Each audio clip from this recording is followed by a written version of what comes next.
It's an ego problem. A lot of times I just realized I just didn't want to fucking change. I don't want to admit it. I had to look at myself. I'm like, that part of me has to go. That's not working. It's old. It's old behavior. I know it's wrong, but my ego doesn't want me to change. It likes it. It's comfortable. And that's a problem. And part of the reason I'm making this video is because I have a friend who's probably one of the most loyal, morally sound. He's got a shit ton of integrity, and now he's going down a fucking rabbit hole, man. I mean, like, let's just say coke is one hell of a drug. He's doing things that are morally incorrect, soul corrupting, no self-worth, no self-respect, to the point where he's just disrespecting everybody around him. Everybody. I don't want to get to the details, but I mean, like, from man to man, he's the kind of guy who said, bro, take care of my siblings. They look up to you in many ways. Perfect. And he's in a situation where he's even leaving one of them hungry based off his degenerate behaviors. Now, I want to protect the guy's identity because I have a lot of respect and love for the guy. But I think his story is valuable because he's going through a situation where he feels victimized, but he doesn't realize it's his own behaviors that's causing the victim mindset. I don't know anyone who's done a fucking bender of coke who's come out normal on the other hand. And when we use substances to mask our pain, it causes more pain. It's like the high has to get higher, but the karmic debt, the negativity gets bigger and bigger because the mind's saying change, change, change, change. And every day that goes by, you can call God, whoever it is, a higher conscious, a higher power. He's telling you to change this whole time. So you got to pay for that eventually. So once you wipe the drugs off, it's going to be there. And that, from my understanding, that's why people commit suicide. It's because they can't handle that much negativity. I'm so fucking happy I met a guy who basically went to jail, turned his life around. He wasn't a good human being. He was a piece of shit. His words, not mine.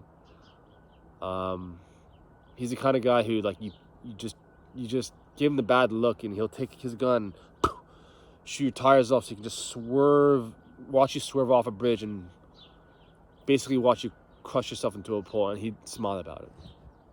That's the kind of guy he was. Not a good human being. But he said up front, in jail, he saw the biggest, toughest guys just, whenever they did something that's morally incorrect, the severity of the act caused more internal turmoil. So the more severe the act is, just morally incorrect or just that goes against ethics or integrity, they're going to pay for it in time. So they might get that joy in the moment, but down the road, they're going to feel it. Including drugs too. He also said, which I love it because it's very necessary, because when you have a guy who been to jail for 10 years straight, come out, change his life around in jail, in one of the hardest jails on the planet. This is in San Francisco, I forgot the name, or San Diego. Turn his life around in jail, completely change people's lives in jail, and come out within 5 years, become a leading motivation speaker, multi-millionaire within 5 years. He just said he just can't stand watching people, how they operate out here. He's like, people are living in jail out here. Just their mentality, their mindset, just the amount of pleasure-seeking behaviors, the depression, all that shit. Now,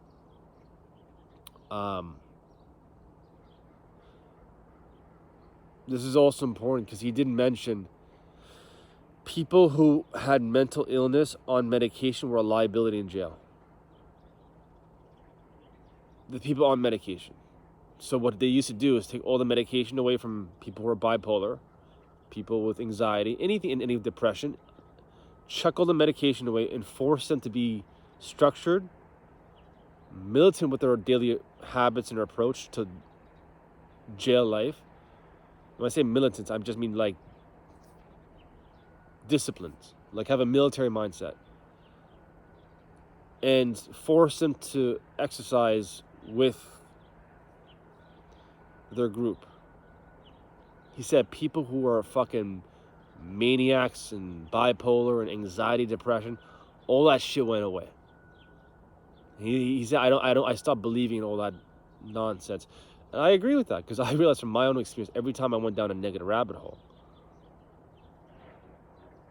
my mind would create these weird thoughts. And then within 24 hours, I'd be the exact opposite, the most happiest, joyful person, emotionally grounded.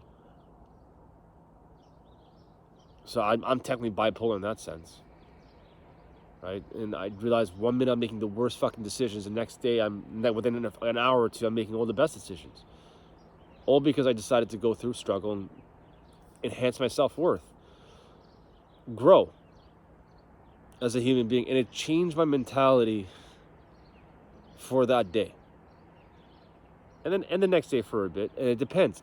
Now I have an opportunity to maintain positive growth or a positive mindset or do all the right things for the rest of the day. It's not hard. It's not a hard thing to understand, but most people out here don't want to put the work in.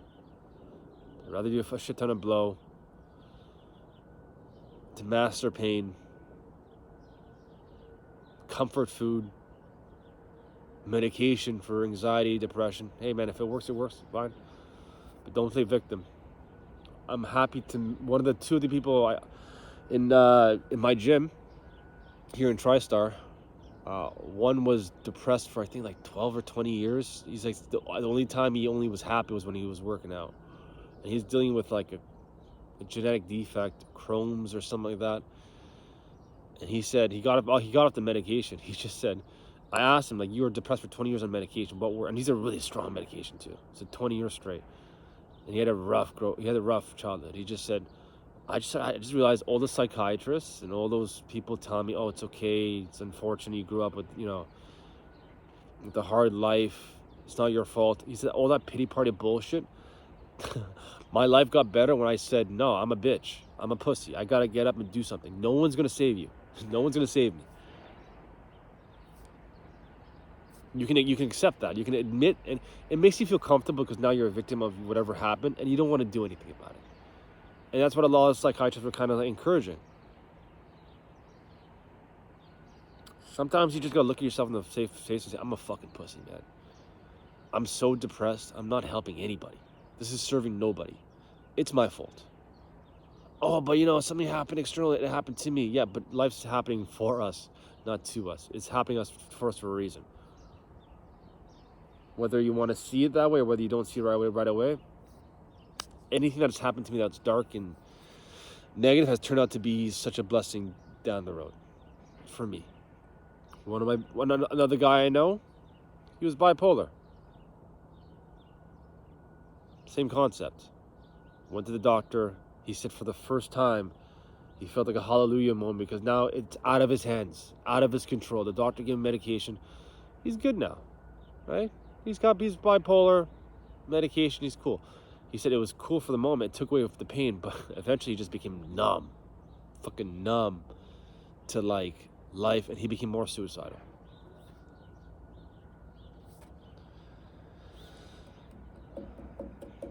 I asked him what worked, because now he's one of the most genuine, kind-hearted people I ever met. Just grateful to be alive. He's grateful for fucking nothing.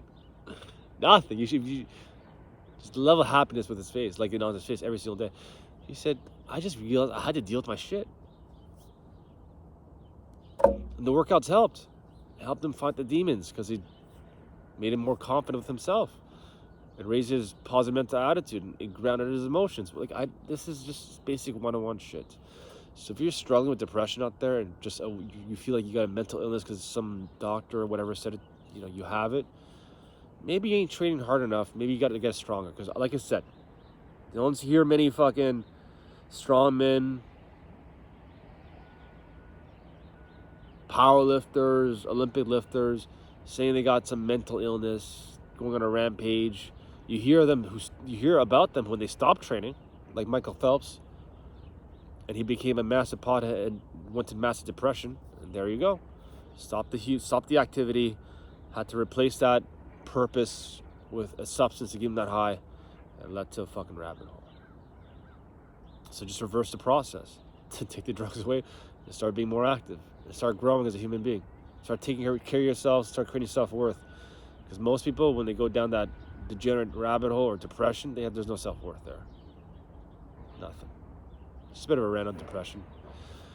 Like you said, so I can fall into depression very quickly right now if I just start doing things that corrupt my soul, and I know it, or I just don't serve anybody within a 24-hour period day, and I don't do anything that benefits me, and I'm only pleasure seeking, and there's no structure to my day, I'm going to be depressed.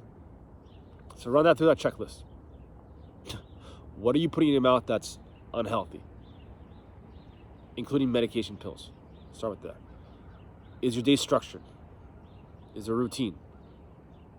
Are you waking up at the same time or are you sleeping at the same time? What information are you feeding yourself? Is it positive or is it pleasure-seeking bullshit? And are you growing in all areas of your life? Fitness, finance, and family. The keyword is growing. Are you going, when you go through your day, are you growing in some fashion? Because I've never felt depressed when I'm growing, ever. Never.